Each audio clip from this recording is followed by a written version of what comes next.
Halo, Assalamualaikum warahmatullahi wabarakatuh. Apa kabar para pengguna YouTube dimanapun berada? Kami mendoakan semoga kita semua senantiasa sehat, diberi kemudahan rezeki, panjang umur, serta lindungan dari Allah Subhanahu wa Ta'ala. Baik teman-teman semua, kita akan mengupdate eksperimen daripada kultur kutu air menggunakan 3 media berbeda kita, yaitu yang pada tabung pertama ini kita menggunakan spirulina, kemudian green water, dan selanjutnya ini adalah fermentasi air cucian beras. Nah, hari ini adalah hari yang ke-9.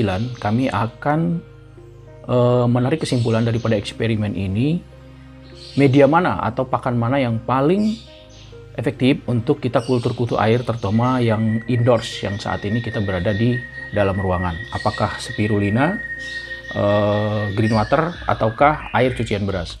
Nah, pada beberapa video sebelumnya kami sudah terus mengupdate ya. Sudah 4 video kami update tentang eksperimen ini, dan ini adalah video terakhir tentang eksperimen ini. Langsung saja teman-teman, kita akan lihat hasilnya.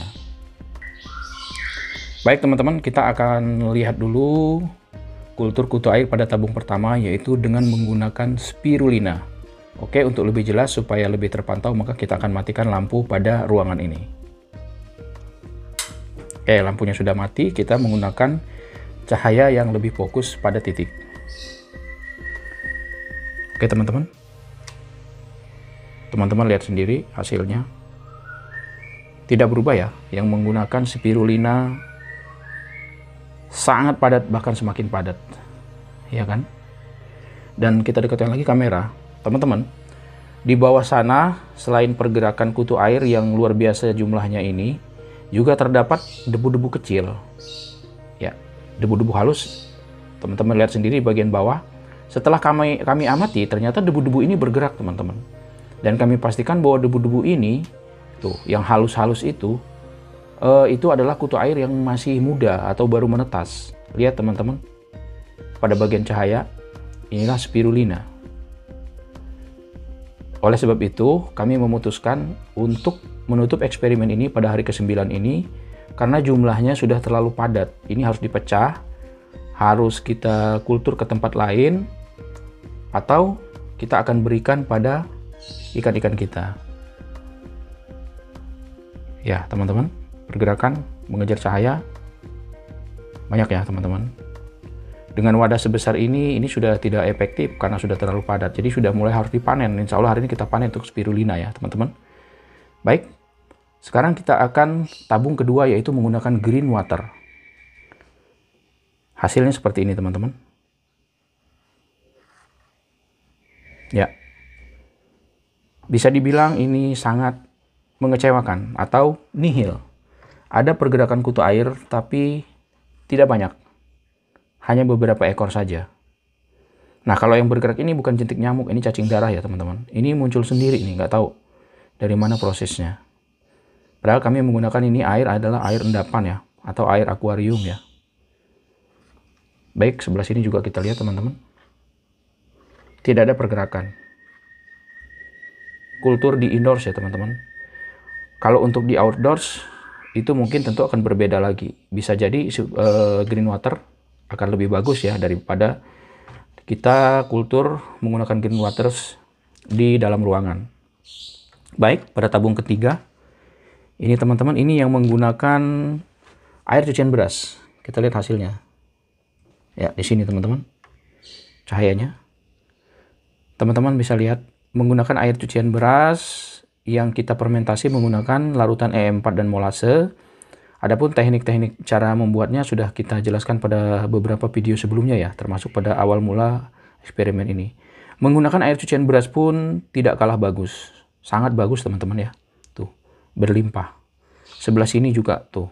Jadi nggak hanya yang ada di dekat cahaya ya teman-teman. Itu, sebelah sini juga tuh. Dan di bagian bawah, bagian dasar juga berlimpah ya kutu airnya. Oke. Lalu kita bandingkan dengan yang spirulina, mana yang lebih banyak teman-teman. Ya. Kalau dilihat dari tingkat kepadatan, jauh lebih padat yang menggunakan spirulina. Spirulina ini dengan menggunakan kamera teman-teman sudah seperti ini, apalagi kita lihat secara langsung ini penuh banget teman-teman. padat, bahkan di bagian bawah tadi kami center, kami amati luar biasa, sangat padat ya, sangat padat sekali. Baik teman-teman, teman-teman sudah lihat sendiri eksperimen kami menggunakan green water, spirulina, dan fermentasi air cucian beras, dan kami menyimpulkan bahwa ternyata spirulina jauh lebih unggul. Walaupun air cucian beras juga tidak kalah ya, jumlahnya cukup efektif, tapi untuk green water itu kami tidak menyarankan karena hasilnya seperti ini. Ini tidak ada rekayasa ya teman-teman. Kami menghadirkan konten apa adanya. Jadi kalau teman-teman mau mengkultur kutu air itu di dalam ruangan, pertimbangkanlah untuk menggunakan spirulina, fermentasi air cucian beras, dan tidak efektif untuk menggunakan green water, kecuali untuk di outdoors ya, yang terdapat sinar matahari, mungkin bisa saja teman-teman menggunakan green water. Kami tidak mengatakan bahwa green water ini tidak cocok untuk kutu air, bukan seperti itu, tapi ini adalah eksperimen kami yang berada di indoors. Hasilnya seperti ini. Baik teman-teman, karena spirulina adalah pemenang, maka kami akan memperlihatkan cara membuat spirulina ini seperti apa. Langsung saja. Yang pertama adalah kita air putih biasa. Jadi air ini kayak kita ambil dari air tanah ya teman-teman, air dari toren. Dan untuk membuat pakan itu tidak mesti harus diendapkan karena dia bukan sebagai media tapi sebagai pakan. Kemudian yang kedua, tabung untuk kita melarutkan tepung spirulina.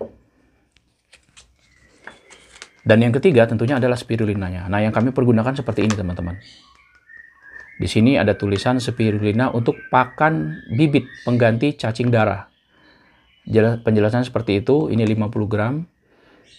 Kalau teman-teman bingung mau belinya di mana, teman-teman tinggal download akun belanja online, apakah Shopee, Lazada, bisa. Nah, di situ teman-teman tinggal klik spirulina dan banyak sekali jualannya. Teman-teman tinggal pilih mau yang berapa gram, yang 20 gram, 50 gram, 100 gram, lebih pun ada. Seperti apa isinya? Seperti ini teman-teman. Ini spirulinanya.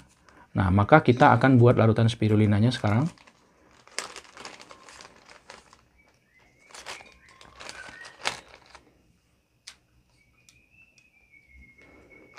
Baik teman-teman, kita akan ambil, tidak usah banyak-banyak, cukup, nah satu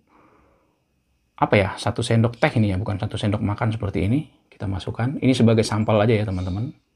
Kemudian kita masukkan lagi sekitar 2 sendok. Oke, kita tutup kembali.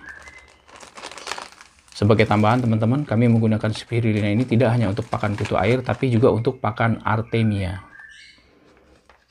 Baik teman-teman, selanjutnya kita tambahkan air, jangan langsung banyak, sedikit dulu ya teman-teman. Seperti itu. Kita tutup kembali, kita aduk pelan-pelan. Pelan-pelan saja, jangan terlalu aduk, karena struktur daripada tepung spirulina ini sangat halus. Dia akan berterbangan ke atas kalau kita aduknya terlalu kencang.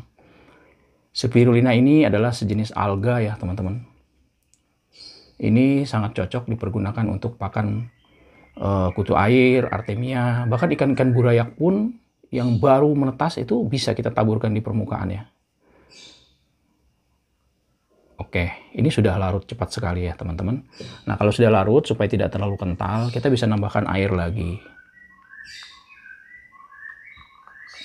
Ya, kira-kira separuh dari botol ini teman-teman. Karena kita memberi pakan tuh nggak banyak, hanya sedikit saja. Oke, finish teman-teman. Seperti ini bentuk dan penampakannya. Seperti inilah teman-teman bentuk dan penampakannya. Ya. Warnanya hijau, mirip seperti green water. Cuman kalau green water tuh hijaunya hijau muda. Kalau ini dia hijaunya hijau tua. Nah, lalu cara memberi pakan langsung saja teman-teman. Ini sudah bisa kita berikan pakan pada kutu air kita ini. Langsung saja kita beri pakan teman-teman. Jumlahnya oke, cukup seperti itu. Karena kutu air sudah banyak, kita tambahkan sedikit lagi. Tapi kalau pertama kultur cukup sedikit aja. Cukup sedikit seperti itu teman-teman. Tidak perlu terlalu banyak. Ini pakannya ya. Oke. Insya Allah efektif, dan kami tidak merekayasa konten ini, kami menampilkan apa adanya. Teman-teman boleh dicoba, tidak perlu repot-repot untuk membuat pakan kutu air, terutama yang di endorse ya, bisa pergunakan cara eksperimen kami ini. Semoga bermanfaat teman-teman. Kami tutup dan kami akhiri eksperimen ini. Kami ucapkan terima kasih kepada teman-teman semua yang sudah menyimak video kami hingga 4 video ya. Terutama dari pertama, kemudian hingga terakhir eksperimen di hari ke-9, kutu air sudah berlimpah dan sudah layak untuk kita panen atau kita kultur ke wadah yang lain. Kami akhiri. Assalamualaikum warahmatullahi wabarakatuh.